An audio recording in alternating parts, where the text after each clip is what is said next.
Here we continue the Celestine prophecy.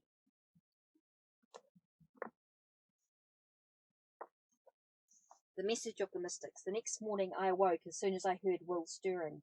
We spent the night at a house belonging to one of his friends, and Will was sitting up in a clock across the room, dressing quickly. It's still dark outside. Let's get back, he whispered. We gathered our clothes and made several trips out to the jeep with some extra supplies Will had brought. The centre of town was only a few hundred yards away. A few lights penetrated the darkness. Dawn was but a streak of lighter sky toward the east, other than a few birds signalling the impending morning. There were no sounds.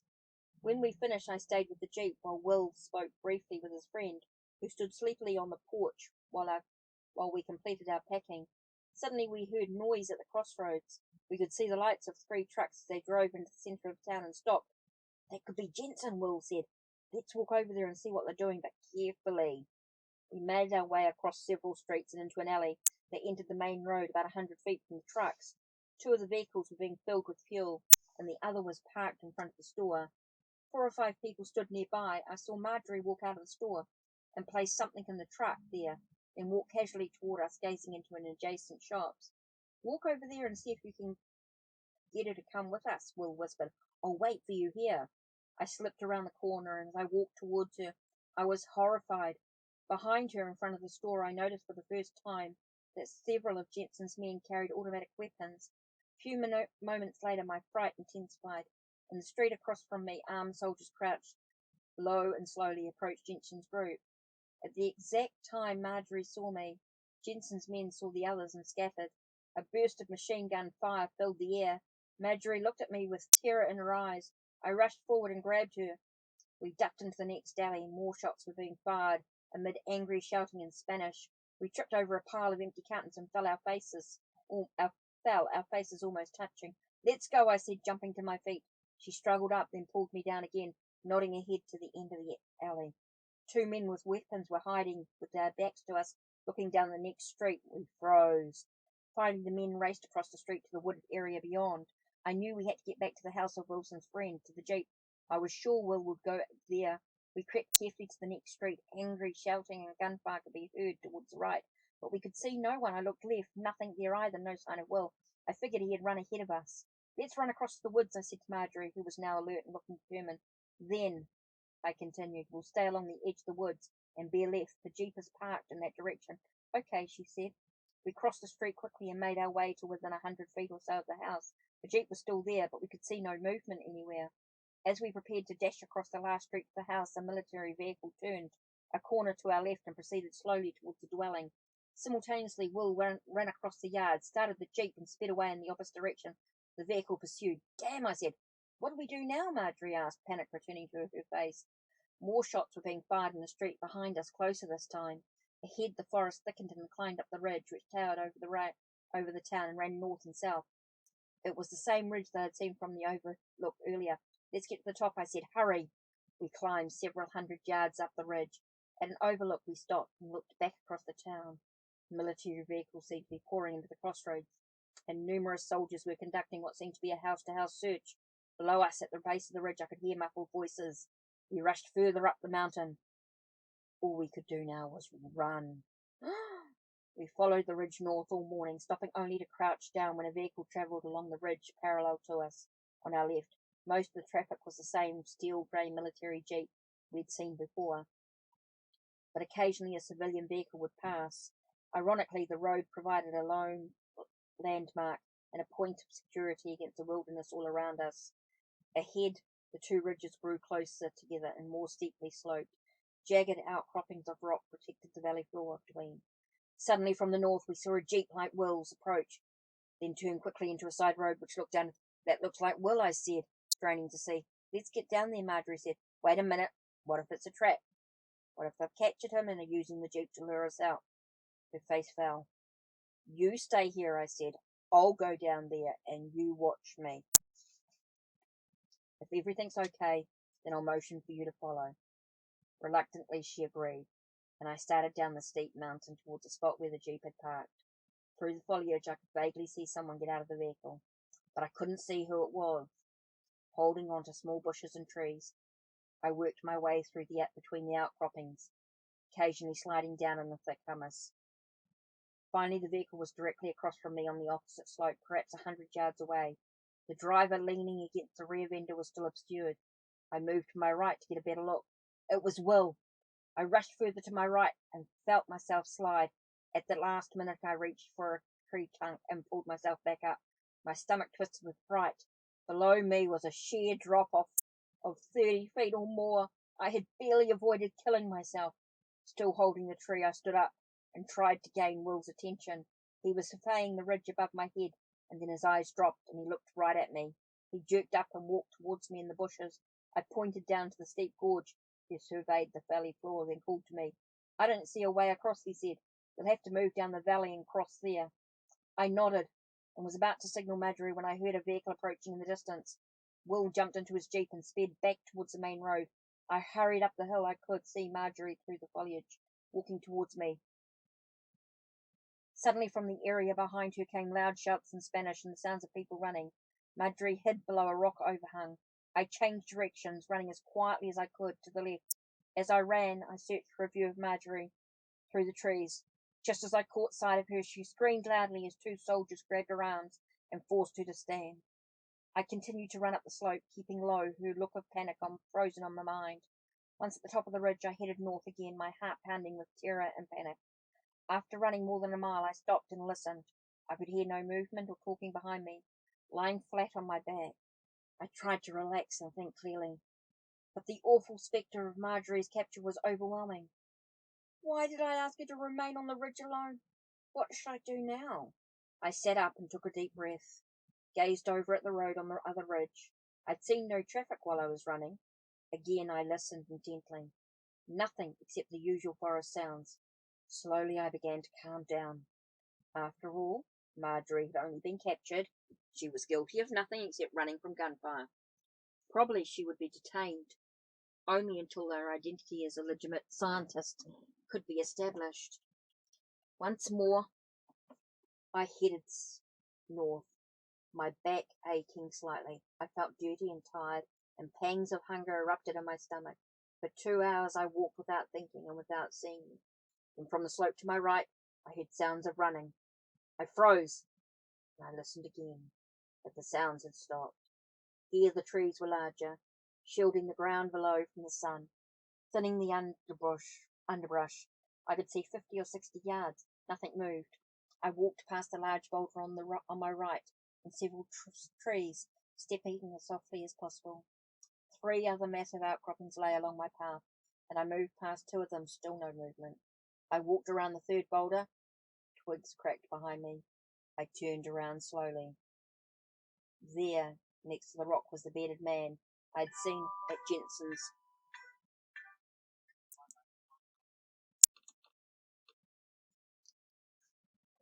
I walked past a large boulder on my right and several trees, stepping as softly as possible. 3 other massive outcroppings lay along my path, and I moved past 2 of them, still no movement. I walked around the third boulder. Twigs cracked behind me. I turned around slowly. There, next to the rock, was the bearded man I'd seen at Jensen's farm. His eyes wild, panicked, his arms shaking as he pointed an automatic weapon at my stomach. He seemed to be struggling to remember me. Wait a minute, I stammered. I know Jensen. He looked at me more closely and lowered the weapon. Then from the woods behind us we heard the sounds of someone moving. The bearded man ran past me towards the north. Holding the rifle in one hand, instinctively I followed, both of us running as fast as we could, dodging limbs and rocks and occasionally glancing back. After several 100 yards he stumbled and I raced past him. I collapsed between 2 rocks to rest and to look back, trying to detect movement. I saw a lone soldier, 50 yards away, raise his rifle towards the huge man who was struggling to his feet. Before I could utter a warning, the soldier fired. The man's chest exploded as bullets tore through from the rear, splattering me with blood. An echo of rifle fire filled the air. For an instant he stood motionless, his eyes glazed. Then his body arced forward and fell. I reacted blindly, running north again, away from the soldier, keeping the trees between me and the area from which the bullets had come. The ridge grew constantly more rugged and rocky, and began to incline dramatically upward. My entire body shook with exhaustion and terror as I struggled up the spaces between the outcroppings. At one point I slipped and dared a glance backward. The soldier was approaching the body. I slithered around a rock just as the soldier looked up and seemingly right at me. I stayed low to the ground and crawled past several other boulders. Then the slope of the ridge levelled off, blocking the soldier's view. So I jumped to my feet again, running as fast as I could between the rocks and trees. My mind was numb. Escape was all I could think of. Though I didn't dare look back, I was sure I heard the soldier running behind me. The ridge inclined ahead, and I fought my way up, my strength beginning to wane. At the top of the rise, the ground levelled out and was thick with tall trees and lush undergrowth. Rising behind them was a sheer rock face that I had to scale delicately, searching for hand and footholds as I proceeded. I struggled to the top, and my heart fell at the sight before me. A drop-off of 100 feet or more blocked my way. I could go no further. I was doomed. Finished. Rocks slid along the outcropping behind me, indicating the soldier was closing fast. I sank to my knees. I was exhausted, spent, and with a final sigh, I released the last of my fight, accepting my fate. Soon, I knew the bullets would come, and interestingly, as an end to the terror, death seemed an almost welcome relief. As I waited, my mind flashed to childhood Sundays and to the innocent contemplation of God. What would it be like, death? I tried to open myself to the experience. After a long period of waiting, during which I had no concept of time, I suddenly became aware that nothing had happened. I looked around and noticed for the first time that I was positioned on the highest peak of the mountain. Other ridges and cliffs fell away from this point, leaving me with a panoramic view in all directions. A movement caught my eye. There, far down the slope towards the south, walking casually away from me, was the soldier, the gun belonging to Jensen's man, slung across one arm. The sight warmed my body and filled me with ripples of silent laughter. I had somehow survived. I turned and sat cross-legged and savoured the euphoria. I wanted to stay here forever. The day was brilliant with sunshine and blue sky. As I sat there, I was struck by the closeness of the purple hills in the distance, or rather the feeling they were close. The same perception applied to the few puffs of white cloud drifting overhead. I felt as if I could reach out and touch them with my hand. As I reached up towards the sky, I noticed something different about the way my body felt. My arm had glided upward with incredible ease, and I was holding my back, neck and head perfectly straight, with absolutely no effort. From my position, sitting cross-legged, I stood up without using my arms, and stretched. The feeling was one of total lightness. Looking at the distant mountains, I noticed that a daytime moon had been out and was about to set. It looked to be about a quarter full and hung over the horizon like an inverted bowl. Instantly I understood why it had that shape. The sun, millions of miles directly above me, was shining only on the top of the sinking moon. I could perceive the exact line between the sun and the lunar surface, and this recognition somehow extended my consciousness outward even further. I could imagine the moon having already dipped below the horizon, and the exact reflected shape it would present to those who lived further west and could still see it. Then I imagined how it would look when it moved directly under me, on the other side of the planet. To the people there it would appear full, because the sun over my head would shine past the earth and strike the moon squarely. This picture sent a rush of sensation up my spine, and my back seemed to straighten even more as I conceived. No, I experienced the same amount of space commonly felt over my head as also existing under my feet on the other side of the globe. For the first time in my life, I knew the earth's roundness, not as an intellectual concept, but as an actual sensation. At one level, this awareness excited me, but another it seemed perfectly ordinary and natural. All I wanted to do was immerse myself in the feeling of being suspended, floating amid a space that existed in all directions. Rather than having to push myself away from the earth with my legs, as I stood there resisting the earth's gravitation, I now felt as though I was held up by some inner buoyancy, as though I was filled like a balloon with just enough helium to hover over the ground and barely touch it with my feet. It was similar to being in perfect athletic condition, as after a year of intense exercise, only far more coordinated and light. I sat down again on the rock, and again everything seemed close. The rugged outcrop on which I was sitting, the tall trees further down the slope, and the other mountains on the horizon. And as I watched the limbs of the trees sway gently in the breeze, I experienced not just a visual perception of the event, but a physical sensation as well, as if the limbs moving in the wind were hairs on my body. I perceived everything to be somehow part of me. As I sat on the peak of the mountain, looking out at the landscape falling away from me in all directions, it felt exactly as if what I had always known as my physical body was only the head of a much larger body, consisting of everything else. I could see. I experienced the entire universe looking out on itself through my eyes.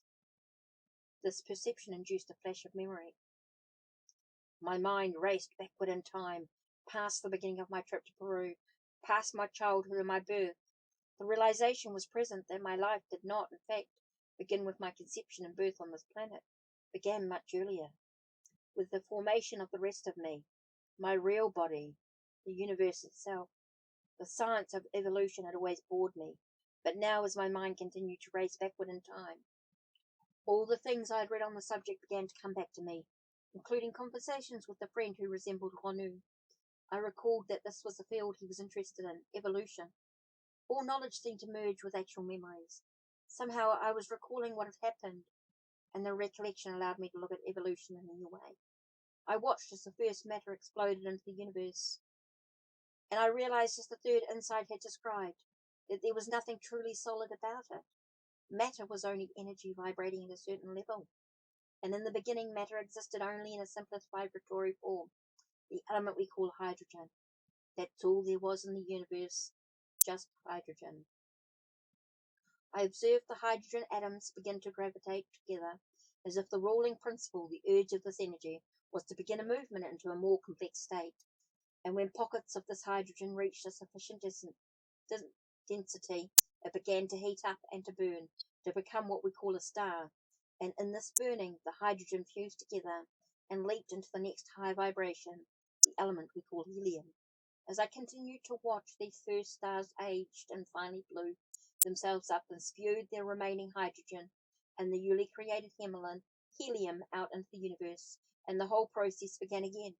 The hydrogen and helium gravitated together until the temperature became hot enough for new stars to form, and that in turn fused the helium together, creating the element lithium, which vibrated at the next high level, and so on, each successive generation of stars creating matter that had not existed before, until the wide spectrum of matter, the basic chemical elements, had been formed and scattered everywhere. Matter had evolved from the element hydrogen, the simplest vibration of energy, to carbon, which vibrated at the extremely high rate.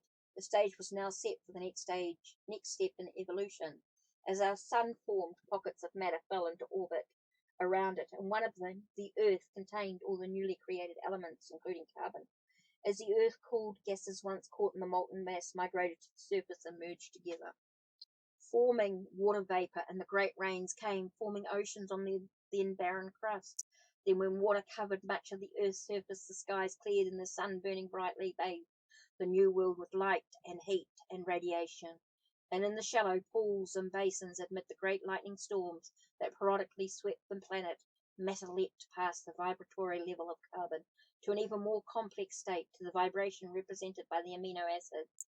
But for the first time, this new level of vibration was not stable in and of itself. Matter had to continually absorb other matter into itself in order to sustain its vibration. It had to eat. Life, the new thrust of evolution, had emerged, still restricted to living only in water. I saw this life split into two distinct forms. One form, the one we call plants, lived on inorganic matter and turned those elements into food by utilizing carbon dioxide from the early atmosphere. As a byproduct, plants released free oxygen into the world for the first time. Plant life spread quickly through the oceans and finally onto the land as well. The other form, what we call animals, absorbed only organic life to sustain their vibration. As I watched, the animals filled the oceans in the great age of fishes, and when the plants had released enough oxygen into the atmosphere, began their own trek towards land. I saw the amphibians, half fish, half something new, leave the water for the first time and use lungs to breathe the new air. Then matter leaped forward again into reptiles and covered the earth in the great period of the dinosaurs. Then the warm-blooded mammals came and likewise covered the earth, and I realized that each emerging species represented life, matter, moving into its next higher vibration. Finally, the progression ended. There at the pinnacle stood humankind. Humankind, the vision ended. I had seen in one flash the entire story of evolution, the story of matter coming into being and then evolving, as if under some guiding plan toward even higher vibrations, creating the exact conditions finally for humans to emerge, for each of us as individuals to emerge. As I sat there on that mountain, I could almost grasp how this evolution was extended even further in the lives of human beings. Further evolution was related somehow to the experiences of life coincidences. Something about these events led us forward in our lives and created a higher vibration that pushed evolution ahead as well. Yet, as hard as I tried, I couldn't quite understand. For a long time I sat on the rock precipice, consumed by peace and completeness. Then abruptly I became aware that the sun was beginning to sink in the west. I also noticed that toward the northwest, about a mile, was a town of some kind. I could make out the shapes of rooftops. The road on the west ridge seemed to meander right to it. I got up and began to climb down the rocks. I laughed out loud. I was still connected with the landscape, so that I felt I was walking alongside my own body and more, that I was exploring the regions of my own body. The feeling was exhilarating. I made my way down the bluffs and into the trees. The afternoon sun cast long shadows along the forest floor. Halfway down, I came to a particularly thick area of large trees, and as I entered, I experienced a perceptible change in my body. I felt even lighter and more coordinated. I stopped and looked closely at the trees and underlying bushes, focusing on their shape and beauty. I could see flickers of white light and what seemed like a pinkish glow around each plant. I continued to walk, coming to a stream that radiated a pale blue and filled me with an enhanced tranquility and even a drowsiness. Eventually, I made my way across the valley floor and up the next ridge until I came to the road. I pulled myself up to the gravel surface and walked casually along the shoulder toward the north. Up ahead, I caught sight of a man in a priest's robe rounding the next bend. The sight thrilled me totally without fear. I jogged ahead to talk with him. I knew I would know exactly what to say and do. I had a feeling of perfect well-being, but to my surprise, he had disappeared. To the right, another road angled back down into the valley, but I could see no one in that direction. I ran further up the main road, but saw no one there either. I thought about going back and taking the road I had passed, but I knew the town was ahead, so I continued to walk that way. Still, I thought, several more times of the other road. 100 yards further, as I rounded another curve, I heard the roar of vehicles. Through the trees I could see a line of military trucks approaching at a high rate of speed. For a moment I hesitated, thinking I might stand my ground, but then I remembered the terror of the shooting on the ridge. I had time only to fling myself off the road to the right and lie still. 10 jeeps sped past me. I had landed in a spot which was completely exposed, and all I could do was hope no one looked my way. Each vehicle passed within 20 feet. I could smell the exhaust fumes and see the expression on every face. Luckily, no one noticed. After they were well past, I crawled behind a large tree. My hands were shaking, and my sensation of peace and connection was totally shattered. A now familiar pang of anxiety knotted in my stomach. Finally, I inched up to the road. The sound of more vehicles sent me scurrying down the slope again as 2 more jeeps raced past. I felt nauseous. This time I stayed well off the road and retreated the way I had come, moving very cautiously. I came to the road I had passed earlier. After carefully listening for sound and movement, I decided to walk through the woods beside it, angling back into the valley. My body felt heavy again. What had I been doing, I asked myself. Why had I been walking in the road? I must have been crazy, deluded by the shock of the shooting, entranced in some state of euphoria. Get real, I told myself. You have to be careful. There are people here who will kill you if you make the slightest mistake. I froze. Ahead of me, perhaps 100 feet, was the priest. He was sitting under a large tree that was surrounded by numerous rock outcroppings. As I stared at him, he opened his eyes and looked right at me.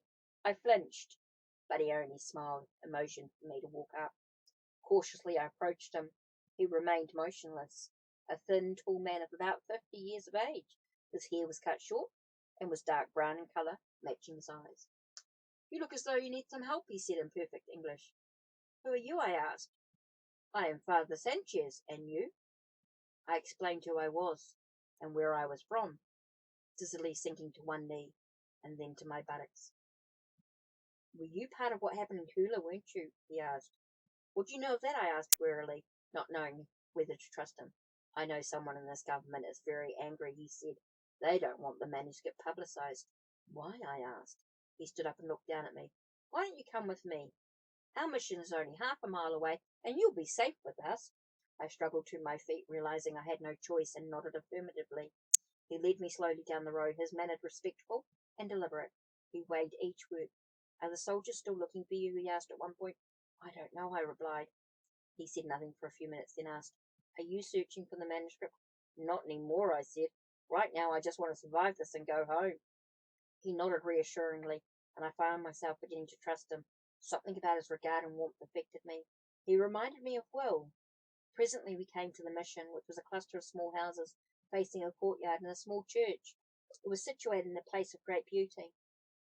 As we walked up, he told some of the other robed men something in Spanish, and they scurried away.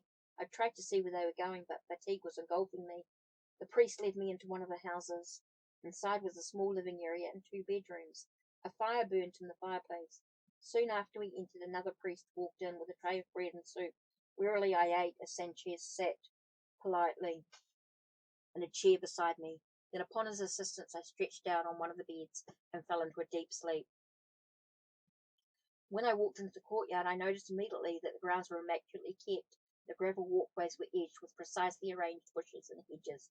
Each seemed to be placed so as not to accent their full natural shape. None were trimmed.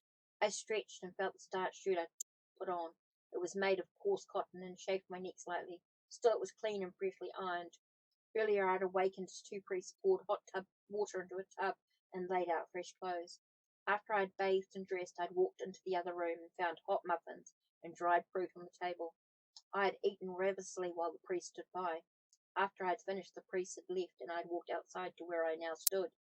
I walked over and sat on one of the stone benches that faced the courtyard. The sun was just clearing the tops of the trees, warming my face. How did you sleep? A voice asked from behind me. I turned to see Father Sanchez standing very erect, smiling down at me. Very well, I replied. May I join you? Sure. Neither of us spoke for several minutes, so long, in fact, that I felt some discomfort. Several times I looked at him, preparing to say something, but he was looking in the direction of the sun, his face tilted slightly back, his eyes squinting. Finally he spoke. This is a nice place you've found here. Apparently he meant the bench this time of the morning. Look, I need to ask your advice, I said. What's the safest way for me to get back to the United States? He looked at me seriously. I don't know.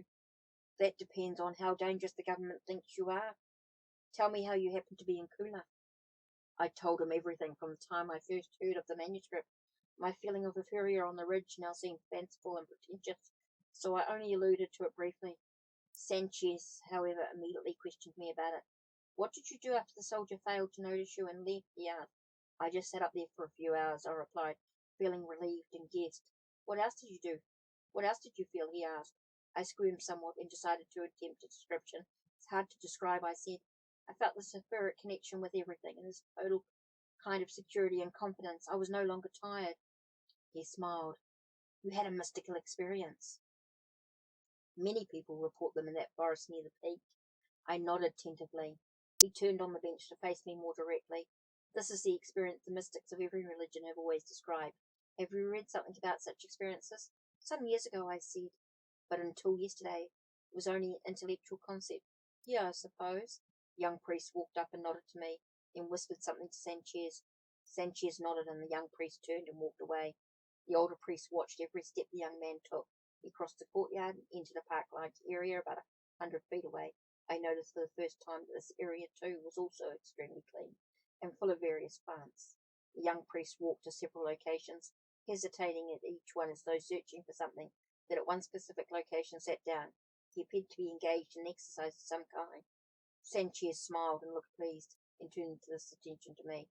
I think it is probably unsafe for you to attempt to go back right now, he said, but I will try to find out what the situation is and if there's any word about your friends. He stood up and faced me. I must attend to some chores. Please understand that we will assist you in any way possible. For now, I hope you'll be comfortable here. Relax and gain your strength. I nodded. He reached inside his pocket and pulled out some papers and handed them to me. This is the 5th insight. It speaks about the kind of experience you had. I think you might find it interesting. I took it reluctantly as he continued. Speaking, what was your understanding of the last insight you read? He asked. I hesitated. I didn't want to think about manuscripts and insight. Finally, I said that humans are stuck in a kind of competition for each other's energy. When we can get others to acquiesce our view, they identify with us and that pulls their energy into us and we feel stronger. He smiled. So the problem is that everyone is trying to control and manipulate each other for energy because we feel short of it. That's right. But there is a solution, another source of energy. That's what the last insight implied.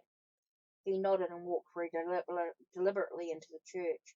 For a few moments I leaned forward and rested my elbows on my knees, not looking at the translation.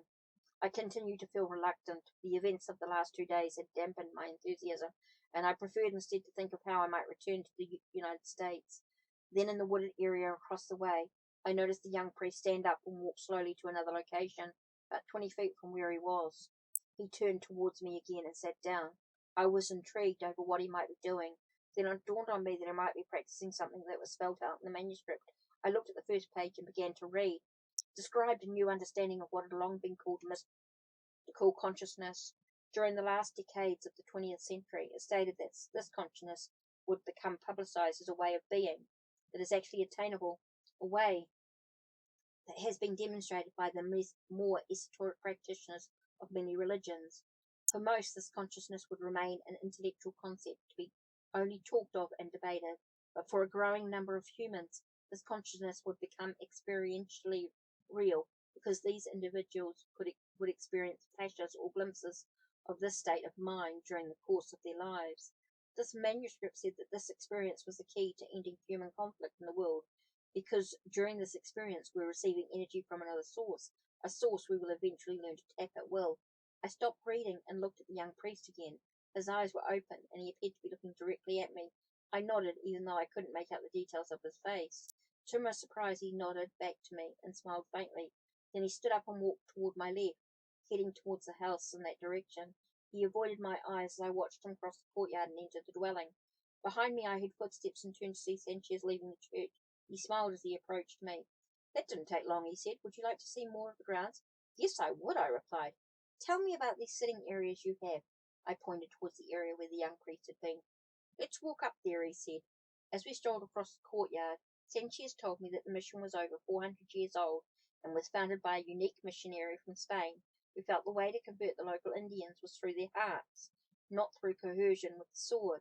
The approach had worked, Sanchez went on, and partly because of this success and partly due to the remote location, the priest had been left alone to follow his own course. We carry on the tradition of looking inward for the truth, Sanchez said. The sitting area was landscaped immaculately. About half an acre of dense forest had been cleared, and bushes and flowering plants beneath were interspersed with walkways made of smooth river stone. Like those in the courtyard, the plants here were also spaced perfectly, accentuating their unique shape. Where would you like to sit down? Sanchez asked. I looked around at my options. In front of us were several arranged areas, nooks which seemed complete unto themselves. All contained open spaces, surrounded by beautiful plants and rocks and larger trees of varying shapes. One to our left, where the young priest had been sitting, had more outcroppings of stone. How about over there? I said. He nodded, and we walked over and sat down. Sanchez breathed deeply for several minutes, then looked at me. Tell me more about your experience on the ridge, he said. I felt resistant. I don't know what else I can say about it. It didn't last. The priest looked at me sternly. Just because it ended when you became afraid again doesn't negate its importance, does it? Perhaps it is something to be regained. Maybe, I said. But it's hard for me to concentrate on feeling cosmic when people are trying to kill me. He laughed and looked at me warmly. Are you studying the manuscript here at the mission? I asked. Yes, he said. We teach others how to pursue the kind of experience you had on the ridge. You wouldn't mind getting some of that feeling back, would you? A voice from the courtyard interrupted a priest calling for Sanchez. The older man excused himself and walked down to the courtyard and talked with the priest who had summoned him. I sat back and looked at the plants and rocks nearby, taking my eyes slightly out of focus. Around the bush closest to me, I could barely make out an area of light, but when I tried it on the rocks, I could see nothing. Then I noticed Sanchez walking back. I must leave for a while, he said as he reached me. I'll be going into town for a meeting, or perhaps I can acquire some information concerning your friends, or at least how safe it is for you to travel. Good, I said. Will you be back today? I don't think so, he replied. More like tomorrow morning. I must have looked insecure because he walked closer and placed his hand on my shoulder. Don't worry, you are safe here. Please make yourself at home. Look around. It is fine to talk with any of the priests, but understand that some of them will be more receptive than others, depending on their development. I nodded. He smiled and walked behind the church and entered an old truck I had not noticed. After several attempts it started, and he drove around the back side of the church onto the road leading back up the ridge. For several hours I remained in the sitting room, content to gather my thoughts, wondering if Marjorie was all right, and if Will had escaped. Several times the image of Jensen's man being killed flashed across my mind, but I fought off the memory and tried to stay calm. About noon I noticed several priests were preparing a long table in the centre of the courtyard with dishes of food. When they finished, a dozen or more other priests joined them and began serving their own plates and eating on the benches casually. Most of them just smiled pleasantly at each other, but I could hear little talking. One of them looked up at me and pointed to the food. I nodded and walked down to the courtyard and prepared a plate of corn and beans. Each of the priests seemed very conscious of my presence, but no one spoke to me. I made several comments about the food, but my words were only met with smiles and polite gestures. If I attempted direct eye contact, they would lower their eyes. I sat down on one of the benches alone and ate. The vegetables and beans were unsalted, but spiced with herbs. When lunch was over and the priests were stacking their plates on the table, another priest walked out of the church and hastily prepared a plate. When he finished, he looked around for a place to sit, and our eyes met. He smiled, and I recognized him as the priest who had looked at me from the sitting area earlier. I returned his smile, and he walked over and spoke to me in broken English. May I sit on bench with you? He asked. Yes, please, I replied. He sat down and began to eat very slowly, over-chewing his food and smiling up at me occasionally. He was short and small with a wiry build and coal-black hair. His eyes were a lighter brown. You liked the food? He asked. I was holding my plate in my lap. Several bites of corn remained. Oh, yes, I said, and took a bite. I noticed again how slowly and deliberately he chewed, and tried to do the same. But then it struck me that all the priests had been eating that way. Are the vegetables grown here at the mission? I asked. He hesitated before answering, swallowing slowly. Yes, food is very important. Do you meditate with the plants? I asked. He looked at me with obvious surprise. You have read manuscript? He asked. Yes, the first four insights. Have you grown food? He asked. Oh no, I'm just learning about all this. Do you see energy fields? Yes, sometimes. We sat in silence for a few minutes while he carefully ate several more bites. Food is the first way of gaining energy, he said. I nodded. But in order to totally absorb energy and food must be appreciated. Eh? He seemed to be struggling for the right English word. Savoured. But finally said taste is the doorway. You must appreciate taste. This is the reason for prayer before eating. It is not just about being thankful. It is to make eating a holy experience, so the energy from the food can enter your body. He looked closely at me as though to see whether I understood. I nodded without comment.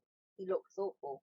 What he was telling me, I reasoned, was this kind was of deliberate appreciation of food, was the real purpose behind the normal religious custom of being thankful, with the result being a higher energy absorption of the food. But taking in food is only first step, he said. After personal energy is increased in this way, you become more sensitive to energy in all things, and then you learn to take this energy into yourself without eating. I nodded affirmatively. Everything around us, he continued, has energy, but each has its own special kind. That is why some places increase energy more than others. It depends on how your shape fits with the energy there. Is that what you were doing up there earlier? I asked, increasing your energy. He looked pleased. Yes. How do you do that? I asked. You have to be open, to connect, to use your sense of appreciation as in seeing fields, but you take this one step further so that you get the sensation of being filled up. I'm not sure I follow you, he frowned at my denseness.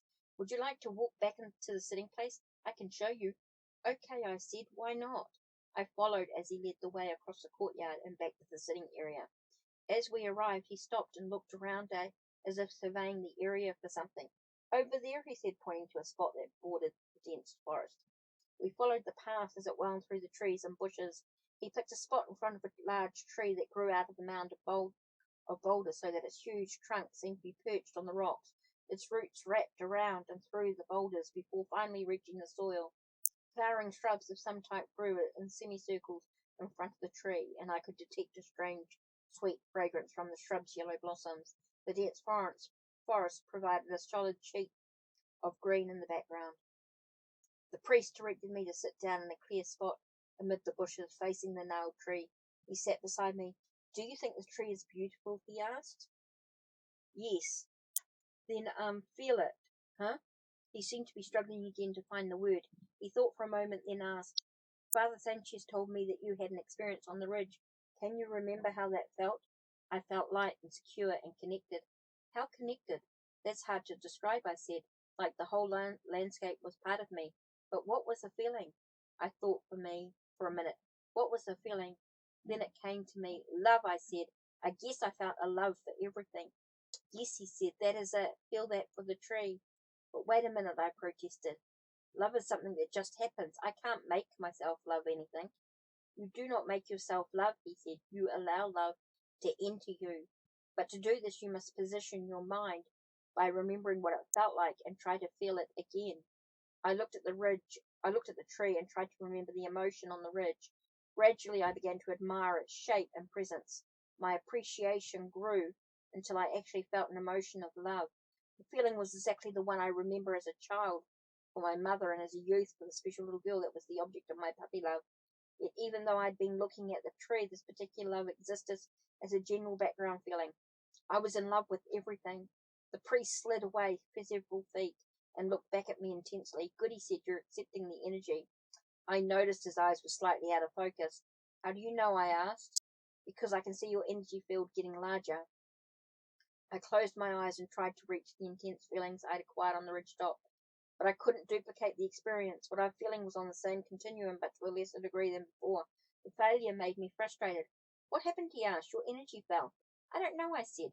"I just couldn't do it as strongly as before." He just looked at me, amused at first, then with impatience. "What you experienced on the ridge was a gift, a breakthrough to look at a new way.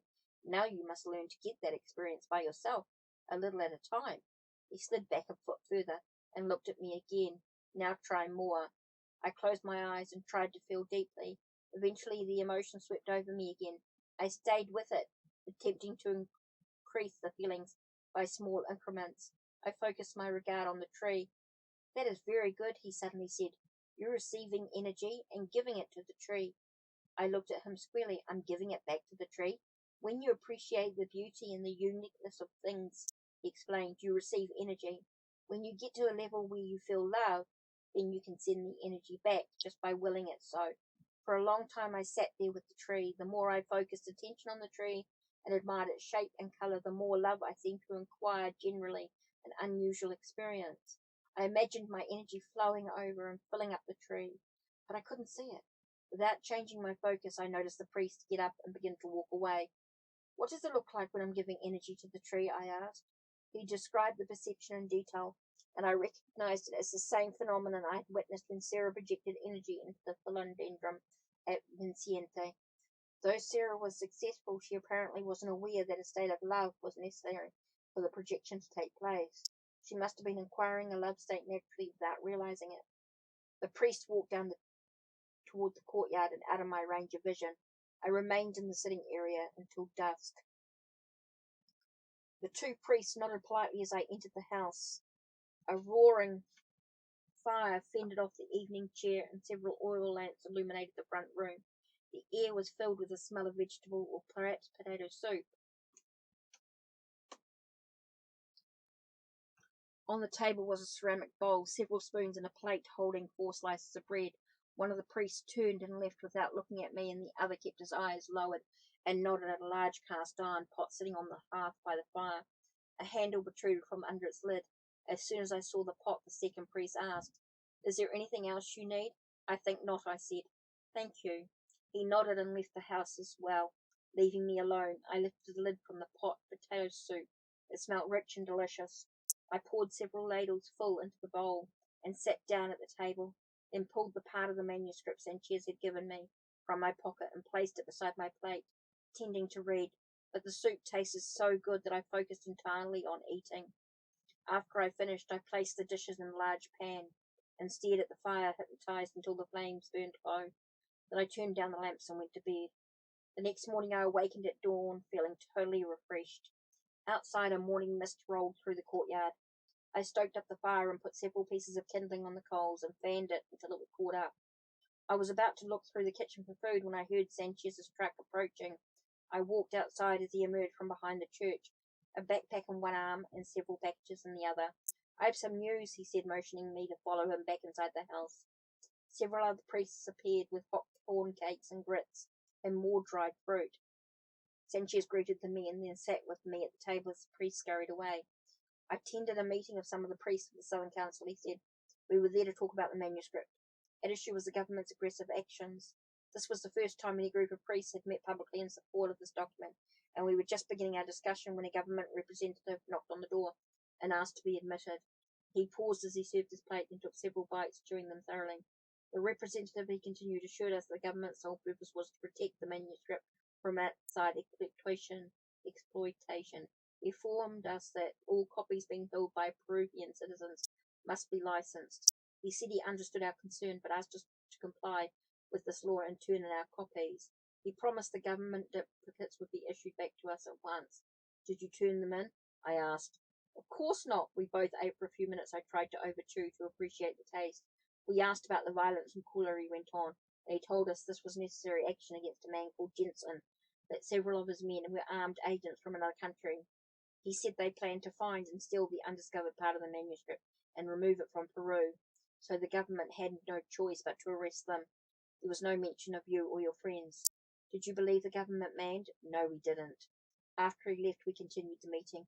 We agreed that our policy would be one of quiet resistance. We will continue to make copies and distribute them carefully. Will your church leaders allow you to do that? I asked. We don't know, Sanchez said. The church elders have disapproved of the manuscript, but so far have not seriously investigated who is involved with it. Our main concern is a cardinal who resides farther north, Cardinal Sebastian. He is the most vocal in opposition to the manuscript and is very influential. If he convinces the leadership to issue strong proclamations, then we will have a very interesting decision to make. Why is he so opposed to the manuscript? He is afraid. Why?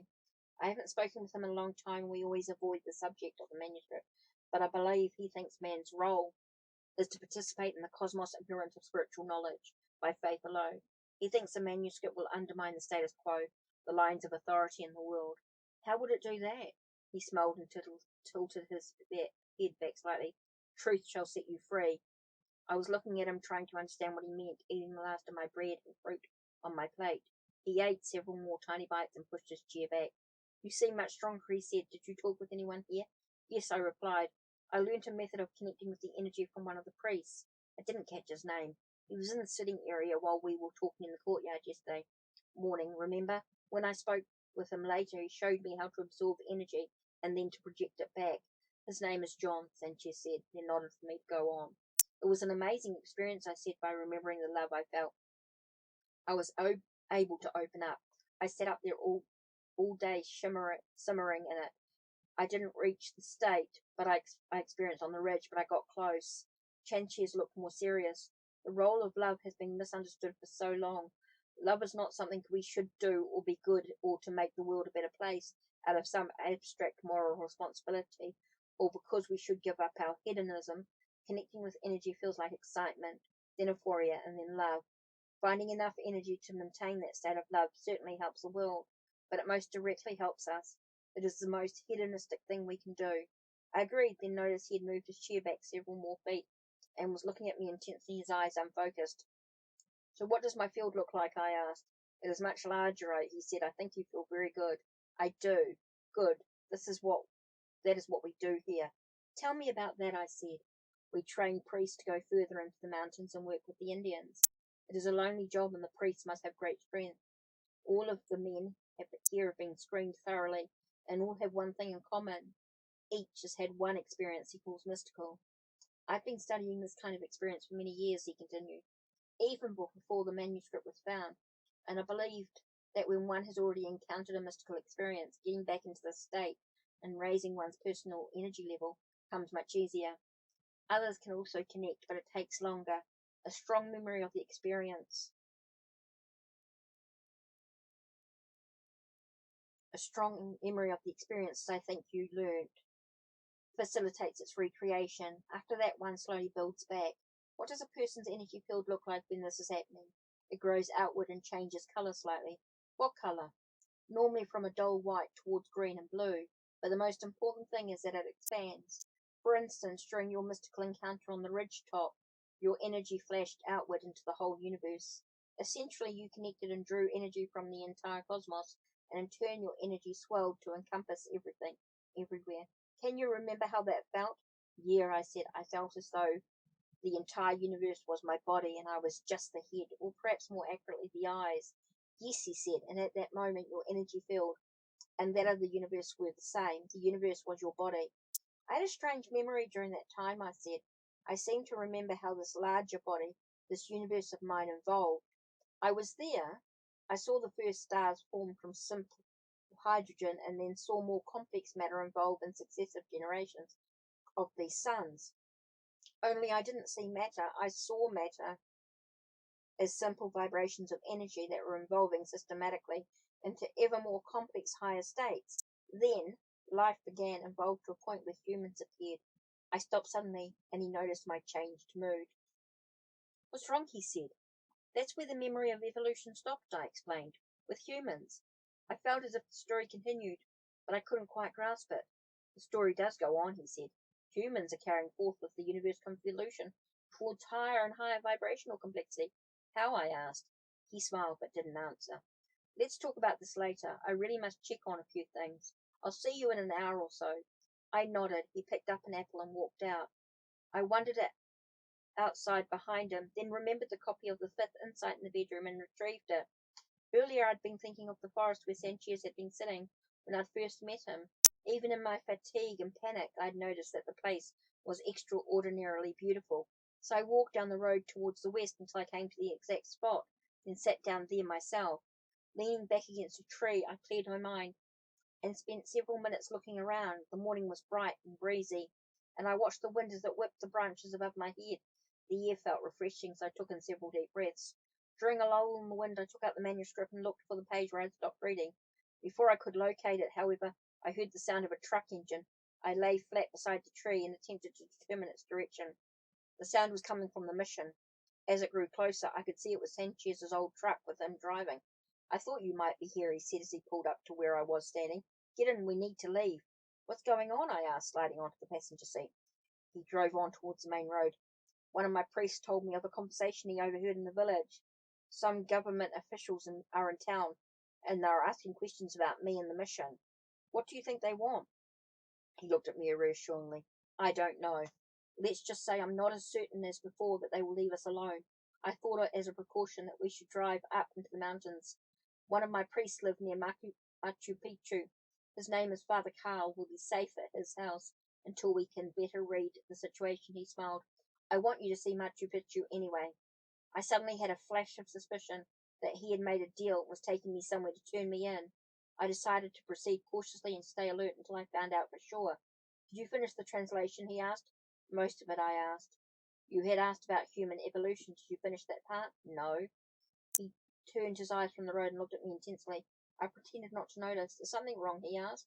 Nothing, I said. How long will it take to get Machu Picchu? About 4 hours. I wanted to remain silent and let Sanchez talk, hoping he might give himself away, but I couldn't control my curiosity about evolution. So how do humans further evolution? I asked. He glanced at me. What do you think? I don't know, I said, but when I was up on the ridge, I thought it might have something to do with the meaningful coincidences that the first insight talks about. That's right, he said. That would fit with the other insights, wouldn't it? I was confused. I almost understood, but I couldn't quite grasp it. I remained silent. Think of how the insights fall into sequence, he said. First insight occurs when we take the coincidences seriously. These coincidences make us feel there is something more, something spiritual operating underneath everything we do. The second insight institutes our awareness of something real. We can see that we have been preoccupied with material survival, with focusing on controlling our situation in the universe for security, and we know our openness now represents a kind of waking up to what is really going on. The third insight begins a new view of life, defines the physical universe as one of pure energy, an energy that somehow responds to how we think. And in the fourth, exposes the human tendency to steal energy from other humans by controlling them, taking over their minds, a crime in which we engage because we so often feel depleted of energy and cut off. This short of energy can be remedied, of course, when we connect with the higher source. The universe can provide all we need if we can only open up to it. That is a revelation of the fifth insight. In your case, he continued, you had a mystical experience that allowed you to briefly see the magnitude of energy one can acquire. But this state is like leaping ahead of everyone else and glimpsing the future. We can't maintain it for very long. Once we try to talk to someone who is operating in normal consciousness, or try to live in a world where conflict is still happening, we get knocked out of this advanced state and fall back to the level of our old selves. And then he continued, it is a matter of slowly regaining what we glimpsed a little at a time, to bring to being a progression back towards that ultimate consciousness. But to do this, we must learn to consciously fill it up with energy, because this energy brings on the coincidences, and the coincidences help us to actualize the new level on a permanent basis. I must have looked puzzled, because he said, think about it. When something occurs beyond chance to lead us forward in our lives, then we become more actualized people. We feel as though we are obtaining what destiny is leading us to become. When this occurs, the level of energy that brought on the coincidences in the first place is instituted in us. We can be knocked out of it and lose energy when we are afraid, but this level serves as a new outer limit, which can be regained quite easily. We have become a new person. We exist at a level of higher energy, at a level, get this, of higher vibration. Can you see the process now? We fill up, grow, fill up, and grow again. That is how we as humans continue. The evolution of the universe to a higher and higher vibration. He paused for a moment and seemed to think of something he wanted to add. This evolution has been going on unconsciously throughout human history. That explains why civilization has progressed and why humans have grown larger, lived longer, and so forth. Now, however, we are making the whole process conscious. That is what the manuscript are telling us. That is what this movement toward a worldwide spiritual consciousness is all about. I was listening intensely, totally fascinated with what Sanchez was telling me. So all we have to do is fill up with energy, as I'd learned to do with John, and the coincidences began to happen more consistently. Well, yes, but that's not as easy as you think. Before we can connect with the energy on a permanent basis, there is one more hurdle we must pass. The next insight, the sixth, deals with this issue. What is it? He looked squarely at me. We must face up to our particular way of controlling others. Remember, the fourth insight reveals that humans have always felt short of energy and have sought to control each other to acquire the energy that flows between people. The fifth thing shows us that the alternative source exists, but we can't really stay connected with this source until we come to grips with a particular method that we as individuals use in our controlling and stop doing it. Because whenever we fall back into this habit, we get disconnected from the source. Getting rid of this habit isn't easy because it's always unconscious at first. The key to letting it go is to bring it fully into consciousness, and we do that by seeing that our particular style of controlling others is one we learned in childhood to get attention, to get the energy moving our way, and we're stuck there. This style is something we repeat over and over again. I call it our unconscious control drama. I call it a drama because it is one familiar script scene, with a scene in a movie for which we write the script as use. Then we repeat this scene over and over and over.